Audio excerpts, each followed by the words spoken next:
She was pronounced dead at the scene. But her heart beat for 17 more minutes. No one saw it coming. Not the doctors, not her family, not even her. This is a story about what happens when time runs out and what we do when it doesn't. It happened in a small hospital in Ohio. Winter of 2018. Snow fell all night long. The kind that muffled sound, that made the world feel still.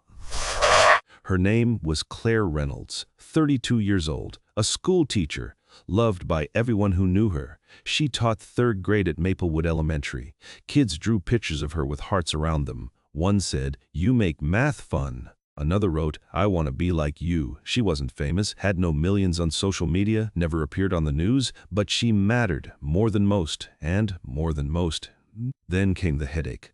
Not just any headache, like a spike driven through her skull. She collapsed during lunch break, right in front of her students. They called an ambulance. Sirens cut through the quiet snow. Paramedics tried to stabilize her. But something was already wrong. Deep inside her brain, an aneurysm had burst. Tiny vessel, massive damage. Blood pooled where thoughts should flow. At the ER, they rushed her into surgery. Doctors worked fast, too fast. The bleed couldn't be stopped. By 3:47 p.m., she was gone. Flatline, pupils fixed and dilated, brain activity flat as a ruler. They told her husband, Daniel. He broke down in the waiting room, sat there holding her scarf, didn't speak for 20 minutes. They prepared the paperwork, called the organ donation team.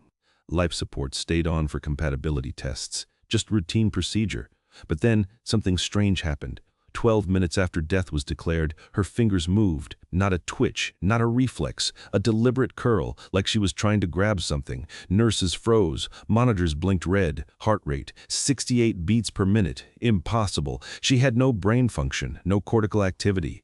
Yet her heart kept beating, strong, steady. For 17 minutes, the medical team panicked. Is this a mistake? Could she come back? Was she ever really gone? They ran every test again. CT scans, EEGs, spinal reflex checks, all confirmed no brain function. Zero. But the heart wouldn't stop. They called in specialists. Neurologists flew in from Chicago, cardiologists from Cleveland. Everyone wanted to see this. They named it the Reynolds anomaly. A case study in journals later. But to Daniel, it wasn't science, it was hope. He sat by her side, held her hand, whispered her name over and over. Claire, Claire, please come back. Nothing changed. Her body stayed warm, breathing supported by machines, but her mind gone. 17 minutes passed, then the heart slowed. Once. Then the heart slowed. Once. Twice. Then silence. She was gone. Truly gone this time.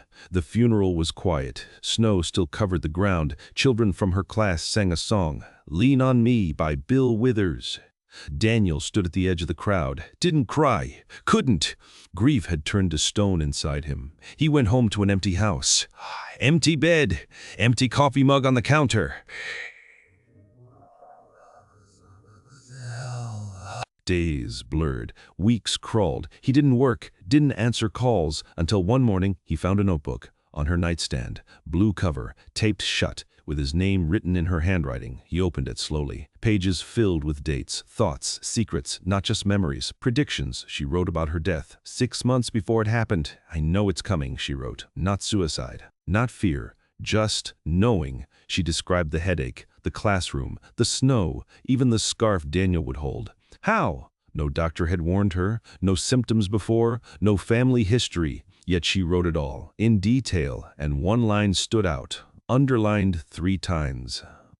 "I will not be gone when it happens." Daniel read it again, and again, until the words burned into his mind.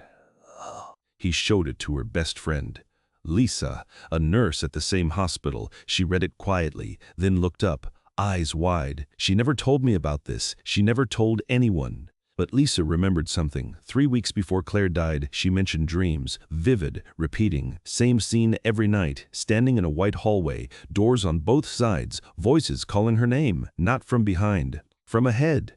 One door glowed faintly, warm light, familiar laughter. She said it felt like home, even though she'd never been there. She started journaling the dreams. Then the predictions began. Small things first. Rain on picnic day, her sister's engagement, a student's asthma attack, all came true. Then the big one, her own death. She didn't panic, wrote calmly, as if accepting an invitation. "I don't fear it," she wrote. I'm just not ready to go in alone. Daniel couldn't sleep. Read the journal every night. Started noticing patterns. Dates matched hospital records. Times aligned with witness statements. It was too accurate to be coincidence. He reached out to Dr. Elena Marsh, neurologist who studied near-death experiences. Based in Boston, she listened carefully. Asked for copies of the journal, the EEG data, the timeline of the 17 minutes. She was skeptical at first, but the evidence disturbed her. This isn't delusion, she said. It's coherence, a mind tracking events beyond its physical limits. She invited Daniel to her lab, showed him research, patients who died for minutes. Then recalled conversations in operating rooms, blind people describing colors, deaf patients hearing voices, all verified by staff. Science calls it terminal lucidity, or afterlife awareness. No consensus, but real cases exist. Dr. Marsh believed Claire might have experienced it early, before death, a glimpse of what comes next. But Daniel wanted more. He asked one question: could she still be aware after death, during those 17 minutes? Dr. Marsh hesitated, then said, "We can't prove consciousness without brain activity, but we also can't prove it stops." Silence followed, heavy, full of possibility. Daniel returned home, sat in Claire's favorite chair, looked at the stars through the window. He whispered, "Are you here?"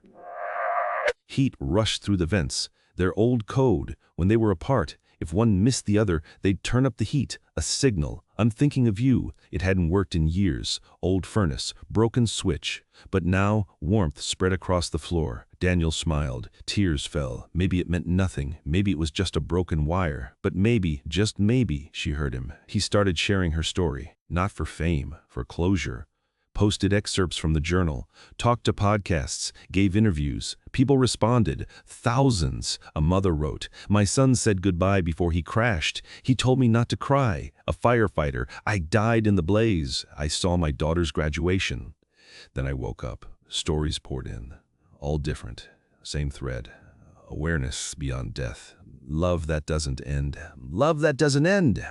Signs from the other side. Scientists debated. Some dismissed it. Others took notes.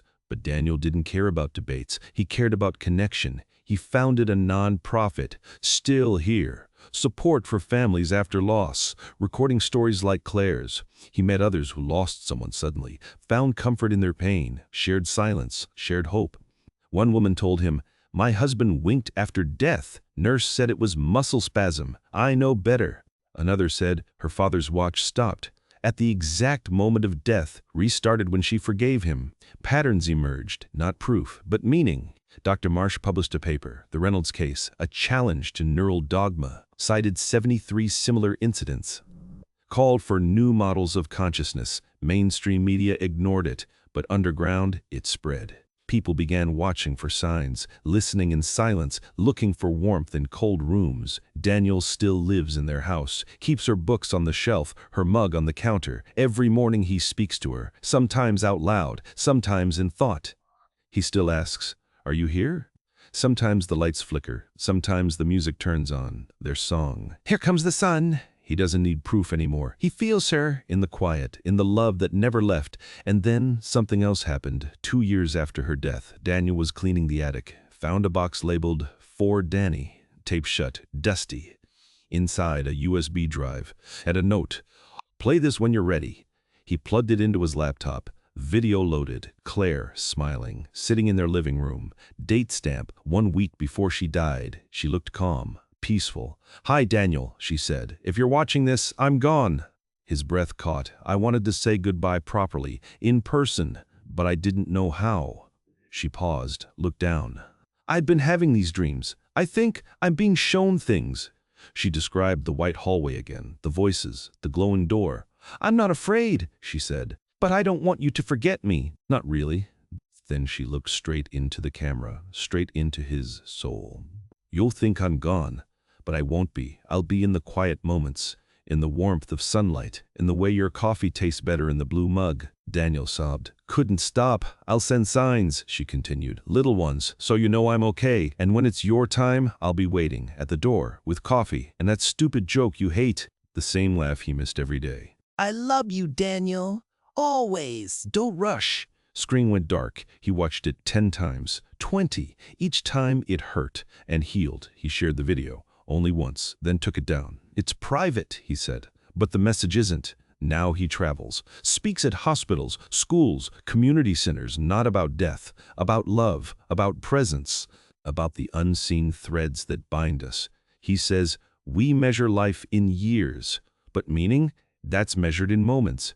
Claire lived 32 years, but her impact, that's eternal. People ask him, do you believe in an afterlife? He smiles, then says, I believe in love, and love doesn't end. So why would she?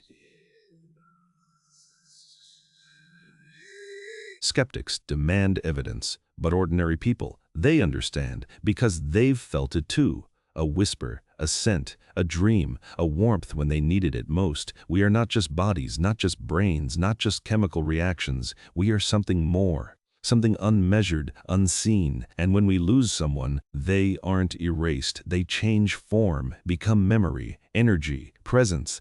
Claire's heart beat after death. 17 minutes. Doctors called it anomaly. Daniel calls it love. Persistent, powerful, beyond biology, and maybe, just maybe, that's the point. We think death is the end because we see it that way. But what if it's not? What if it's a doorway, a transition, a continuation? Claire didn't write about fear. She wrote about homecoming. She didn't beg to stay. She prepared to leave, with grace, with love. And she reached back to tell us, it's okay. We don't need to understand it. We just need to feel it. The next time you miss someone, pause, listen, feel the air, the light, the silence. They might be closer than you think. Love doesn't die. It evolves. It waits. It whispers.